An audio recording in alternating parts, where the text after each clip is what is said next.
الإمام عبد العزيز الدهلوي أن الهند أصبحت دار حرب. قامت حركات مختلفة في جنوب الهند وغرب الهند وشرق الهند ووسط الهند.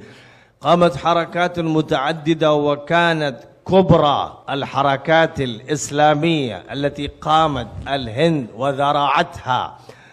إصلاحا ودعوة وجهادا هي حركة الإمام أحمد بن عرفان الشهيد.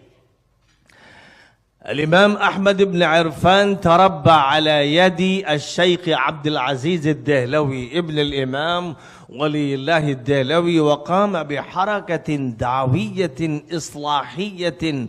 كان لها مفعولها وتأثيرها الكبير في الشعب الهندي، حتى دخل مئات الآلاف من الناس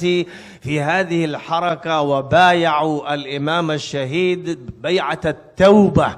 وصلحت أحوالهم وحسنت أخلاقهم، تابوا من البدع والشرك والخرافات والفسق والفجور والمجون، حتى إن الإمام الشهيد عندما دخل مدينة كلكتة، وكانت هي مثل عاصمة الإنجليز الأولى، عندما دخل هو وقام بحركته الإصلاحية أقفلت كل الخمارات،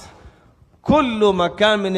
مكان من الدعارة وكل دكاكين الخمور، حتى اعتذر أصحاب دكاكين الخمور أنهم لا يقدمون ضريبة إلى الحكومة الإنجليزية، لأنه لم يبقى هنالك واحد يأتي إلى دكان الخمور ليشتري الخمر. يعني كان الإصلاح عاما. وهكذا كان تأثير هذه الحركة في الولاية الشمالية في غربها وشرقها، وهي هذه الحركة هي التي ظهر منها عماليق الفكر ونوابغ الإصلاح الإسلامي وكبار رجال الدعوة الإسلامية الذين عرفوا في تاريخ الهند أخيرا، خاصة في القرن ال19 والقرن ال20، حتى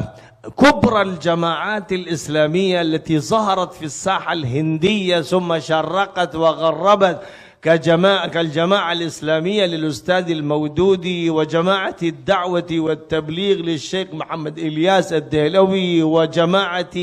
أهل الحديث، وجماعة الديوبنديين. هذه الجماعات كلها تلتقي على الشاه عبد العزيز الدهلوي، وكلها